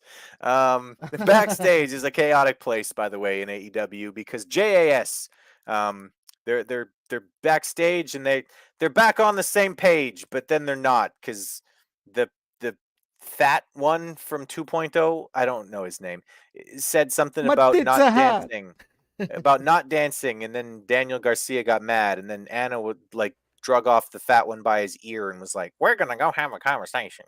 Or something. Ugh. I assume that's basically what happened. The guy who thinks he's the Fonz was still there, brushing his hair when Ruby Soho came in, and looked like Ruby was wanting some of Hey, that, he needs to stop doing that. but then she was like, "Hey, why don't you get the fuck out of my shot?" And then she's mad about the breakdown in the social outcasts. I mean the outside hers. She's mad about it, but she's gonna become a champion because that's what she does. Except it's not because she's been there for a year at this point and she's not a champion yet. So She's got to be the You want biggest choker to of hear them something all. stupid? What's that? stupider than this? Yes. Yeah. Please. Besides everything that you just laid out, here's one more thing. Her promo was like Ruby Soho's promo was like, "Hey, I'm throwing down the gauntlet," right? Wasn't that what she said? Like, I'm challenging. I'm going to be a champion in this company or whatever. Right? That's what she said, right? Right. As if she didn't know, like we knew, because we already saw the graphic once, and now we're seeing it again while she's saying this, that she's got a championship match against Hikaru Shida, and they're billboarding it for Dynamite. So, was she the last person to know? Did she not see the graphic? Did she go out and cut the promo, not knowing that her match was already booked and billboarded and had a graphic made? Oh, well, she must have just found out a bit. Oh. Yeah. She found out after. This was a pre-tape. That would have been nice, though, if they had, like, told her, you know. Yeah. It would be, but, you know. You know the whole thing that your promo is going to be about? We settled it. You can just not. Yeah. Oh, boy. Yeah. All right. Well, there's another Rush video. Sorry, Roosh video. God. Not George St. Pierre. This isn't George St. Pierre or Not the wonderful Rush, Canadian George St. band that did the trees. And boy. Tom Sawyer. It's Oh. Roosh. And I don't know, he's a gangster or something. Yeah, a gangster. But why are we still seeing these vignettes and nothing's happening? Where did the little shitheads go that he was training, that he brought down to Mexico to get them to straighten up? The Pentaco and the dog guy? They were right there. Yeah, they were in that boardroom. Yeah. But did they? but like, are they better now? Did they learn their lesson? They got stabbed, Chris, and now they're fine. Well, bro, they went from a Mexican kidnapping to being in suits in a boardroom. I'd say they came up. Yeah. Yeah. They're super gangsters. That's an interesting journey that might have been. That's an interesting journey to go from, you suck and we hate you, and we're basically going to have you stabbed almost to death so that you toughen up, and then get from that point to being like a part of the boardroom of the crime family. That's an interesting journey that would be really nice to have seen or experienced or like been a part of in any way. At this point, to me, guys, Rush is just all talk. That's all he is. All talk, no action. And we don't even know who those guys were beefing with. Why were they getting kidnapped? By who were they getting kidnapped? Like, why haven't we got other cartels? So we got cartel wars now in wrestling. Is that what's happening? You're gonna have? I mean- Is this over fucking TK's drug supplier? Is that what's going on, or Don't ask questions. Just Oh, consume okay. product. just consume? Sounds Russian. Don't ask Yeah. questions. Just consume product. All right. So Eddie Kingston is backstage getting seen to. He's very angry at Jay Lethal, and because he's angry, his blood pressure goes up, and he needs to sit back down. Which is No, it's because he eats too much junk food. All right, that's Well, why his fucking blood pressure's up. that can fuck up your blood pressure. I'm just saying. Anyway, yeah, Yeah. he's gonna have a match with Jay Lethal. We already This gave is We've a good already promo. established that. But didn't This we is a good establish promo, guys. Stop it. This was a Okay, good fine. promo. Fuck this Uh, company. Perhaps all the circumstances surrounding it may not the best. Eddie Kingston is doing good promos. Yeah, Eddie Kingston can talk well. He is Yeah, all articulate. talk. Another one. All fucking He is talk. he is very articulate, and he's a good actor. Like, he's actually a good actor. His best work was actually in Impact when they were doing the LAX stuff with him. That was great. I mean, he's actually good at acting. S- Not good at much else involved in professional wrestling, but acting is like, I don't know. If Okay, you're look, good, he it can can cut be a like promo, let's be 60% honest. of it. He Like, can it's- definitely cut a promo, but that's it. That's all he's good for, really. Pretty much. Yeah. Also, he's fat. FTR have a squash match against somebody who I don't know. I didn't bother. Who the hell was that idiot with the fucking blonde goatee or whatever the fuck it was? That was What the fuck was that? that was Slim Hulk Hogan.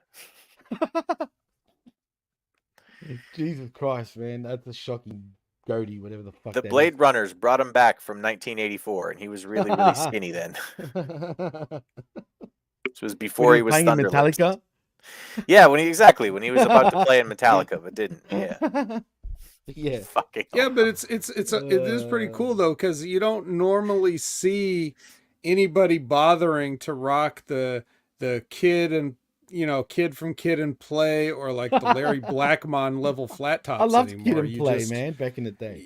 Most people are just content to, if they even have a flat top, to just have like a normal one. But he's got like the full, like Buckingham Palace guard. Looking like a fucking beef eater. Yeah. Yeah. Anyway, the lights go out. They did? Dark. God. And the House of Black were there to attack FTR. So Mhm. Now, what's their freaking problem with Dax Daxon and Cash Cashton? Honestly. they're confused. You know what? They're probably just angry because their names aren't dark enough. They're not dark sky. Just yet. Not as dark as Buddy.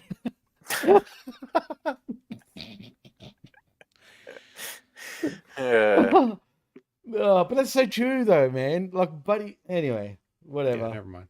All right, it's time for the main event of the night. Woo! As Can you do that with more like Mark Henry, please? okay, it's time for the main event. Hmm, Oh, I shit. guess.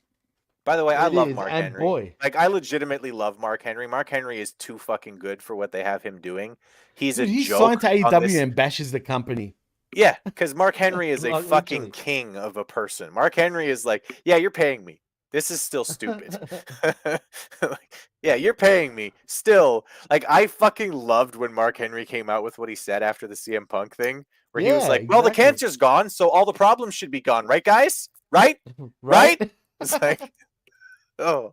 You know what was the Mark best Henry. about Mark Henry? Do you guys remember right before he signed with the company, he would turn up with his little microphone and his little fucking suitcase, and he'd turn up to all the press conferences and interview everyone.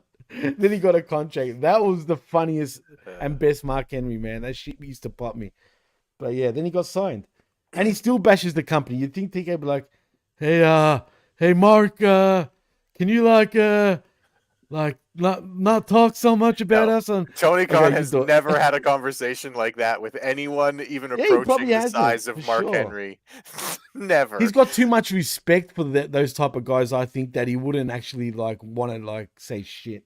it's not respect. He is afraid to talk to people. He is Yeah, with blatantly his right. afraid to have a conversation with someone where he says, "Listen, you're fucking up, and I need you to stop it." And that's a perfectly legitimate conversation to have if you're somebody's boss. It's like, listen, Well, I'm yeah. not here to Well, listen. I'm not here to give you shit, but you're fucking this up. I need you to fix it. Okay. All right. but no shit. If you're TK, just say Chris, right, and you hired whoever, and they were doing what they were doing on their podcast, saying whatever they're saying. Mhm. I mean, wouldn't you fucking threaten to fire the dude for talking I wouldn't shit? threaten to fire him. I would go to him and I'd be like, Mark, what can we do? I would be like, listen, if I was Tony Khan, I'm not Tony Khan. Okay, first of all, I'm not neurodivergent. I'm not a cokehead. I'm not like I haven't been pampered my whole fucking life. I literally have grown up chopping wood and carrying water. Okay, that's literally been my fucking life. Okay, literally, I've done that. So I'm not that guy, right? But if I'm a guy who's got Mark Henry on my fucking payroll and Mark Henry is talking shit about what we're doing, my inclination would be to go to a guy like Mark Henry and be like, Mark, Right. what can we do to improve? What do we need to do? Give me some ideas, Mark. Do you know what I mean? Because first of all, Mark Henry might have an idea. And even if he doesn't, Mark Henry is going to come away from that conversation by going, listen, I didn't know what to tell them, but at least they're trying. At least I can see Right. that this Exactly. person is open to the idea of help Showing and how to initiative. improve, right? Right. Like at that point, my guess is Mark Henry doesn't say shit about anything on the TV. And the next time Yeah, somebody because at least they're brings up how trying, right? shitty the company is, Mark Henry's going to say something nice to the effect of, you know what? Like, I know that it's not perfect, but I do feel like these guys are really trying hard to improve and make the product better. But he's seeing all of these fucking vets come in, all of these vets coming in and basically being like, hey guys, like, here's an idea, right? And then you've got people like fucking 90210's son there being like, I don't need to take advice from Billy Gunn. Real Yes, glass. you do. You fucking idiot. At the Yeah. very least, you smile and nod and then do what you were going to do anyway. Yeah. But Hey, yeah, never- that's the thing. When you work for an actual company, you know that those type of things never happen. Like Tony Khan will never tell anybody anything. What he'll do is he'll have somebody tell somebody something for him. Yeah, That's exactly. how management works. That way he's absolved of everything, and it makes Jerry Lynn seem like he's the bad guy that he has to tell somebody Yeah. something. So Yeah. it ain't nobody telling Mark Henry anything. So Yeah. that's why he has Yeah. free reign to say whatever he wants on Yeah, Busted Open. Best of luck if you're gonna try to tell Mark Henry what to do. That seems a lot like telling Stevie Ray what to do. Hmm. Have at it. Go for it. Jesus. Me, I'll be over in the corner. I might be recording it, right? But I'm not gonna get involved. Like I'm I'll no have my phone sucker, out. boys. Yeah, no, it's not All right. happening. So All can right. we get one more Mark Henry? It's time for the main event, please. Okay, it's time for the main event. All right, Woo. so Jimmy, you're in the main event again. Good for you. Ugh. No, I'm not. Oh, I was. you No, are. you're right. You were in the main Boy, event was I in a long match too. with your tag team partner Claudio. I have a question.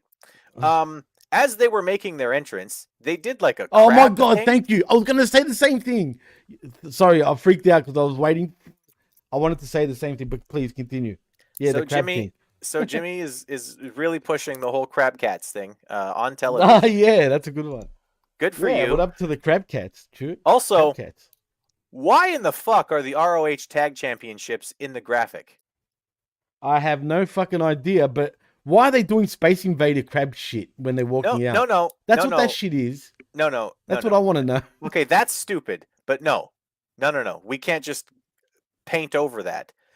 The I graphic can't answer. for these two fucktards coming out, right in the center of the graphic, right Yeah. behind them, is a huge fucking 8 feet tall graphic of the ROH Tag Team Championships. I have no idea, Chris. I can't answer that question. Who are the ROH Tag Team Champions? Isn't it the Devil and Damien?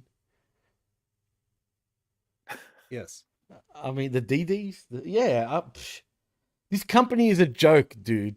What do you want me to say? They don't know what the fuck they're doing in production. They don't know what they're doing with graphics. They have no idea what wrestling is, let alone sports entertainment. Because let's be real, they don't even know how to do that. I don't have no idea, man. Not even WCW was this bad. Like, what the fuck are you guys doing? How did nobody else fucking see that? How did nobody from the company think, hey, they're not the ROH tag team champs, guys. Like, they don't actually have those belts, eh? Like, maybe the graphic shouldn't have belts that we don't have in it. I can understand mistakes happen, right? Don't get me wrong, it happens. But when it happens one too many fucking times, I'm sorry, but someone needs to be accountable here, man. And then the AEW tag team champions came out. They actually are the AEW tag team champions, by the way. So they didn't have a graphic with the ROH tag team championships behind them, or What a shame. you know, have anything to do with the ROH tag team champions. Also, their graphic doesn't have the AEW tag team championships in it. Weird. It's a weird thing going on. Do you think the graphics are somehow tied to perhaps a team's particular goals and things they hope to accomplish? Like, no, that's that different. I guess so. If that's the case, every time I make an entrance, I want a picture of Sky Blue's ass in the graphic behind me, right dead center. That's my goal. That's what I'm going for in wrestling. Fuck me, what a fucking stupid fucking situation this is. God, that's what it is. Well, Dark Sky still has a nice ass, so it's the same ass. Just a little dark. Yeah. All right. Let's get to this. Let's get to this fucking match. The champs isolate Skinny Jimmy for the first half of the match,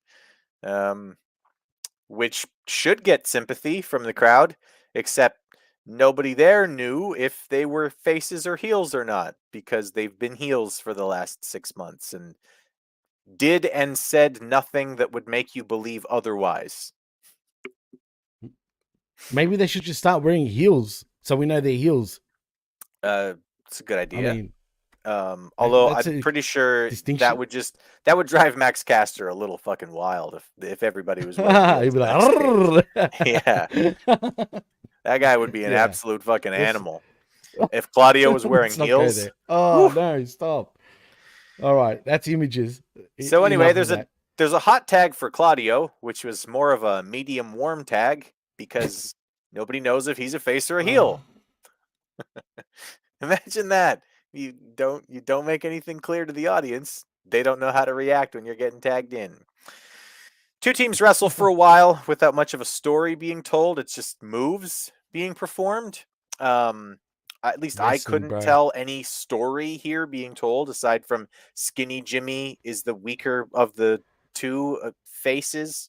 And yep, that's it. The House of Black distracts Claudio on the outside, which leaves... Didn't the lights go out? Of course they did. Fourth time tonight. Lights go out. House of Black distract Claudio, which leaves Utah to be beaten up by the champs and take the pinfall against Ricky Starks. Then the House gets in the ring. It looks like they may be squaring up with the tag champs, but no. Instead, they're going to beat up the faces, which they do. FTR show up. They beat up them. They're just beating up everybody. Bryan Danielson shows up, and they beat up him too. And then Mom Joxley makes his return to the ring. Mom Joxley. Yeah. It's on now, boys. There's a big swing on Starks to end the night. I don't. Chris has had it. I have really fucking had it. Phone just clattered against the table. I'm so tired of this fucking company. Everything that they do is wrong. It's just so wrong, you know? By the way, that spot where the face comes out and he's making a return and he saves the other faces, it should still always be a situation where the heels have more people and the returning face evens the odds. Okay? Because when you come back and you're the 6th man to fight off the 5 bad guys, it's not impressive or interesting that you and the good guys were able to fight off the bad guys. Please neuralize yourself. Before you get to that, it's just another instance of a guy making a save with full music and entrance. Yeah, so he must have been standing in backstage and been like, before, I'm not going out there till my music plays to save my boys. And then bang. He's standing in gorilla as Bryan Danielson runs past him to go to the ring. And he's like, high five, Daniel. Good job. Yep. All right. I'll be out there if you need me. I'm sure you got this. FTR runs past and he's like, hey guys, good job. Yeah, go get him. I know, right? I mean, thanks for sticking up for my crew. Yeah. I mean, all right, guys, come on. Sweet. And then he's watching on the monitor and he's like, hey, you know what? I think they need me, guys. Hey, sound guy, play my music, okay? Play. No. My guys need me. Play my dude. Look, my guys are getting their ass kicked. Play my fucking music, please. Thank you. Oh boy. You can't just go out there. It's amazing that he didn't fucking walk out there and go. Remember that? Or what if he played? What if he played a short? What if he played a short film before he came down and made the save too? Like, what if he did that? Yeah. I think he could be skateboarding. There could be black and white tires. You're forgetting a key point. Like, he wasn't even by the entrance. You see, because what happened was Moxley got so hungry waiting around for his time to go out and watching his friends get their ass kicked that he wanted a hot dog with mustard. But because the concession stand brawl had ruined all of that, he had to walk around the concourse to try to find one of the other snack bars that they have in the arena. And then from there, he was able to make his way down, and he'd be like, "Oh, where's my hot dogs? I want hot dogs." Yeah, he wasn't actually showing up to make a save. He was just looking for the hot dogs, and he happened to wind up in Mind the ring. you, there was no ketchup or mustard left either. I mean, shit, he must have been really pissed. Yeah, fuck. Yeah. All right. Jimmy's been really slacking about getting the comments on the screen, so I'm sorry. Everybody. I was waiting for you. This is I'm just your fucking show, with you, not... Jimmy. I'm just fucking. I was gonna say, dude. God. But, Jesus. Don't blame me. Fuck. Throwing Jimmy under the bus is my favorite thing. No, it's not Jimmy's fault. But yeah, so thanks everybody for your comments. I'm going to give a shout out to Todd, who was asking why his comments weren't being highlighted. And it's just Jimmy's fault. It's all Jimmy's fault, Todd. Why is no one taking a knee for the king? Also, what's up to Aaron? Aaron, I can't imagine what you've been going through the last 2 weeks, buddy. I can't speak for everybody, but hearts with you. And like I said, I can't imagine what you guys are all going through over there. It's crazy. So what's up? We're happy to see you. We're happy that things seem relatively safe in your home country currently. And fingers crossed, and thoughts out to you that it stays that way. Because what happened was just, I mean, there's no words to really describe how terrible that was. So what's up, Aaron? We're happy to see you back, buddy. Anyway, let's grade this fucking show, I guess. A D from me. It's going to get a D. The opening match was not bad, although there's still nits to pick. And the HollyHood Haley J was great in a losing effort. The Blade Runners, is that right, Vet? I'm getting their name right. That is 100% their name. Don't Google it. They maximized their minutes, and that was pretty much it. Everything else on this show basically was dog shit. So yeah, it's gonna get a D from me. It was a good opening match, and everything else basically sucked. Jimmy? D for me too. So that's 2 Ds because, like you said, yeah, the first match, it started off good. I mean, again, I've already seen it. Big deal, whatever. Wasn't a dream match, but nevertheless, good match. Everything else was a complete wreck, like legit. And yeah, okay, if you watched it without, like, without having to dissect it and just watch it for what it is, sure, maybe people would have enjoyed it. Maybe it was a fun show. But again, there's no substance to anything with this show. I don't understand why House of Black is pissed off with everybody now. Like, everybody at this point. 4 fucking times I like to go out. Was it 3 times with the House of Black and 1 time someone else? And I don't understand why they weren't just misting everybody. They just need to mist everyone in these segments. What would happen if they missed it, if they did miss everyone, right? Make everybody strong. Yeah, well, does that mean we'll have harder?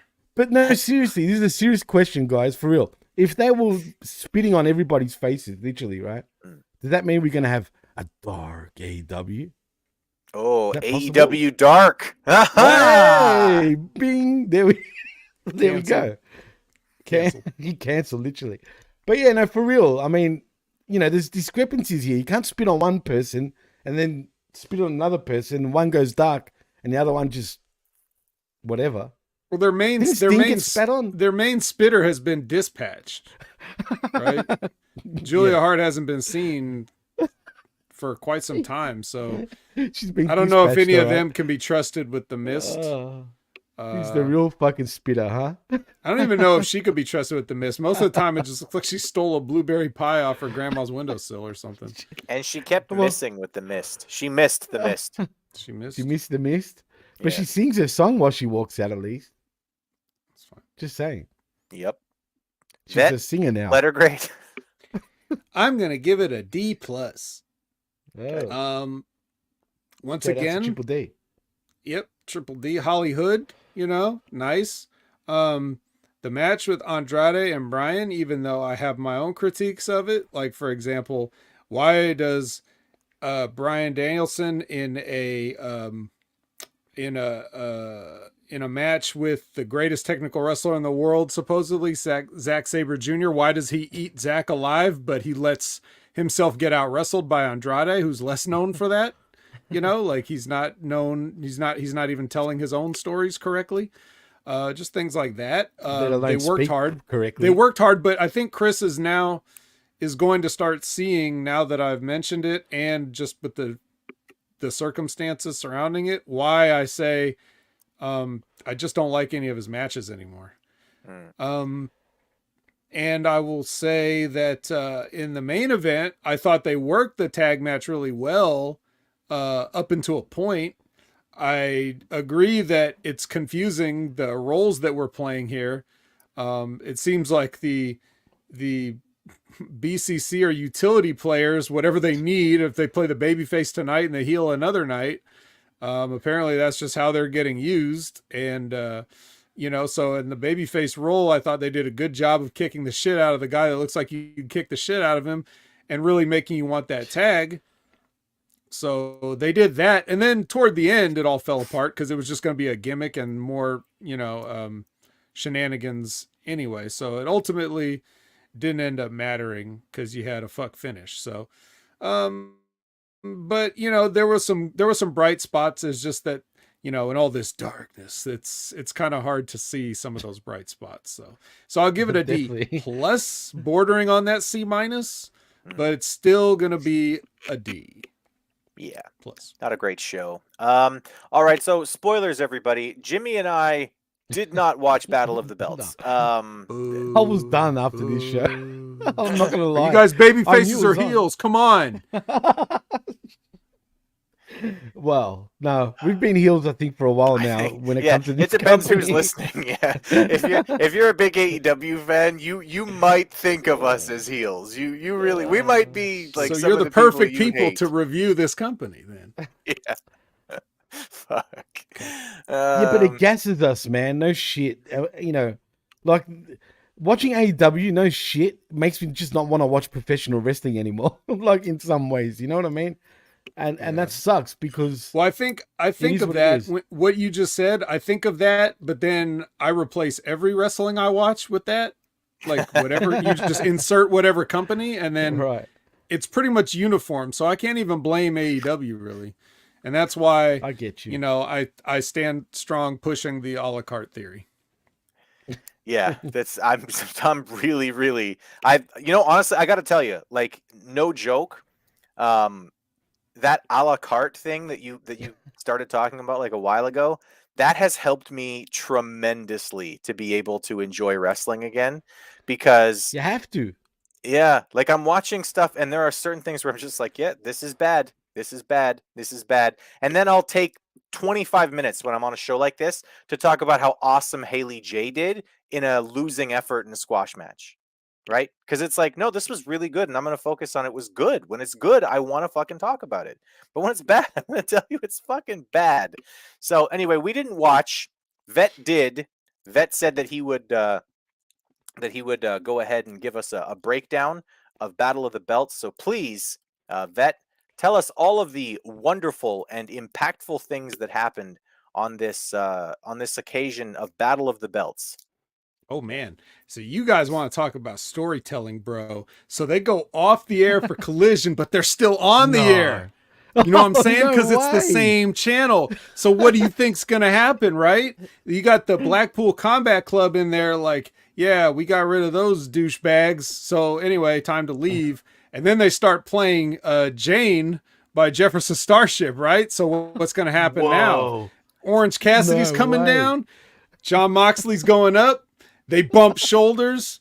And then Orange Cassidy's like, hey, what the fuck, man? In whatever language he would use to say that. But that's what his body language says. And then John Moxley, like, they start scuffling there. And then he's like, psh. You know, it scuffed up the timing where he gets in the entrance and pulls the championship out of his backpack right as they say Jane. So, like, that part got messed up. Thanks a lot, Moxley. Asshole. Fucking Mox. Yeah, so Prick. little heat there. It's gonna come into play later. And then John Silver comes out, and it's like, well, okay, the world's tallest midget or the world's shortest normal human. We haven't decided still. We don't know. No, I think that first one is correct. That's always. I don't what know. I've Sometimes it really feels like a perspective thing or like an optical illusion, depending on your viewing angle. Either could be true. You may change your mind multiple times throughout the course of a single match. Probably not this one though, because you're probably not going to watch it like you didn't. No. But actually, of the night, from what I watched of it, one of the less offensive matches. You know, pretty good. And you knew John Silver wasn't going to win though. I mean, let's be real. Why? How the hell could John Moxley almost be killed by Orange Cassidy, but John Silver win? It's just not going to happen. So again, that's the same problem that we have with the whole concession stand brawl. Like, there's 0% of a chance that you're going to get surprised. And I really think that in a fake sport that we all know is unscripted, otherwise television, the only thing we have to look forward to is not knowing who's going to win at this point, because we've seen it all. So really the only enjoyable thing is like, who's going to win? And if you already know the answer, skip it. So yeah, there's that. Then Andrade got interviewed by Lexi backstage, and then, yep. He's like icing his shoulder. My mask. Yeah. Like, my shoulder. And then my shoulder. And then yeah, she's like, "How are you feeling?" And before he says, "You know, bitch, I got ice on my shoulder." CJ Perry walks in, and then you know she kind of does the thing she does that she did with Action Andretti. So look forward to Andrade versus Miro coming up pretty soon. With Charlotte. Yeah, he's kind of surprised. Yeah, he's got a thing for white blondes, I guess. So we also got Tony Nese, right? He's got a match. Mark Sterling's in there doing if you haven't been watching Ring of Honor, which you haven't, Tony Nese is definitely doing a thing where he's doing like a motivational, he's like a Peloton guy. Like he would be on your bike in spin class telling you that you got to push or whatever. So he's doing that, and he's trying to get everybody in these arenas to do a group exercise, and then he always gets cut off by his opponent's music whenever. So anyway, in this case, it's Samoa Joe. Samoa Joe kills him in the correct amount of time, which is almost no time. it made Sky Blue versus Haley J look like an Iron Man match, and then Joe cuts a promo on MJF saying, "I haven't forgot about you, motherfucker. I'm coming for that shit." You know, again, I'm paraphrasing, but I think mine's better.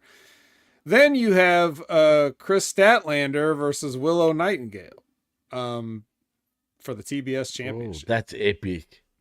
Yeah, super epic. Yeah, if you think I was really like I had an eagle eye on this one, you're crazy. But of course, it should come as a surprise to no one that Willow Nightingale did not dethrone Chris Statlander on free television for this TBS Championship. However, that's not even the important part. It's not? So Statlander goes to shake hands after defeating Willow. She actually hit a 450 off the top on Willow. What? So she goes to shake hands. That's right. Statlander 450. Can you imagine that? I mean, it was all right. So she goes to shake hands like, "Hey, I'm sorry I had to 450 you." And Willow's like, she's thinking about shaking it. But then who comes down to interrupt the shake but Dark Sky? And she's like, "Don't you dare shake her hand, Willow. Don't you fucking dare, whore." And then Willow's like, "I thought we were friends. Why'd you call me a whore?" And then she's like, "You know what? You know what? Just because you call me a whore, I am going to shake her hand. I'm going to do it." So she shakes Statlander's hand. And then Dark Sky's sitting there like, "What?" And just is confused about the whole thing. And she watches Willow walk away. And, you know, that's how that is. So this is long-term storytelling. Again, I know you guys aren't following along that closely, but this is a thing, apparently. Sky Blue refused to shake Chris Statlander's hand after her match. Remember that? So, you know, she wants Willow to do the same since they're friends, you know. They're basically a tag team. If only AEW had women's tag team championships. Oh, no. Don't say that. Dark championships. Then Lexi's backstage with Orange. And then Orange just says like, "Hey, you guys want to do stuff? Well, how about you face me and Okada on Dynamite?" Wait, no. Are you being for real? Yes. No, seriously. Okada. Cool. Yes. And almost as if they knew this was going to happen, like with the Ruby Soho thing, a graphic pops up and the announcers say that it's going to be Orange Cassidy and Kazuchika Okada versus Brian Danielson and Claudio Castagnoli on Dynamite. This Wednesday. This Wednesday. Okay. Live on Dynamite. 9 days from tonight. 9 days from tonight. Is it 9 days? Isn't it? No, it's not 9 days, but that's the clip. Okay, just go with it.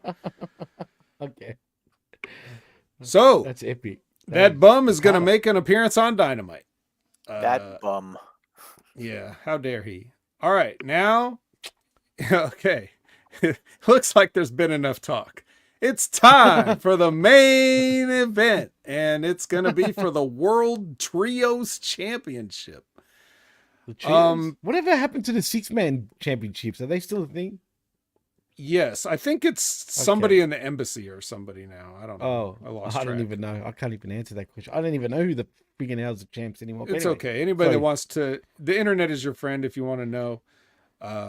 But yeah, this is 2.0 and Daniel Garcia versus the Acclaimed. So, you know, Caster does a rap. I forget if he said more. So, have you noticed, Chris, that Caster's raps have been a little bit softer lately? Like Yeah. It's like 4 out of 10 on that. Like he's just not really they kind of fall flat a little bit. This one was a little bit better, maybe a 6 out of 10, but I don't remember what he said. What? So anyway, this was an instant tracking drag. Like I just moved this as soon as I saw. I am not gonna watch. Why would I watch anything that the Canadian 2.0 guys do when I could simply watch the Outrunners? Like, why are they not in the spot of ridiculous indie wrestlers? Why do I have to keep watching these guys? I don't get it. And I'm not going to keep watching them. So I just skip to the end. And wouldn't you know, the Acclaim did not lose their trios championship. They to didn't? these chokes. No. Oh, Wow. No. That's He amazing. Garcia danced, and then Billy Gunn hit the Famouser on him. Well, dancing. And then they did a tag team move to him and pinned him. So yeah. I hope they Shocking. didn't pin him in a certain way. But anyway, yeah. That's There very is your shocking. battle Yeah. of the belts. Hooray! So people basically have no reason to watch it. Is that right? Unless you just want to see a few seconds of Dark Sky. Oh yeah.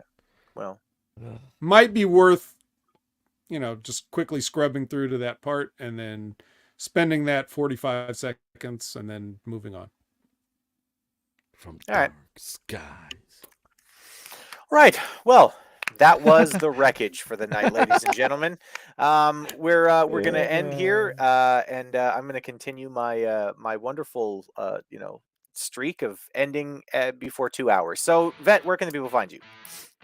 They can find me everywhere on social media at Opinion Haver, everywhere on Hobby Media Group, too many places, and Literally you everywhere. Can definitely, yeah, and then you can definitely check out. Always check out Wrestling with Rib Rogers if you want to see the interview with HollyHood Haley J and find out why she's a whore. Then check out that right now on YouTube, free.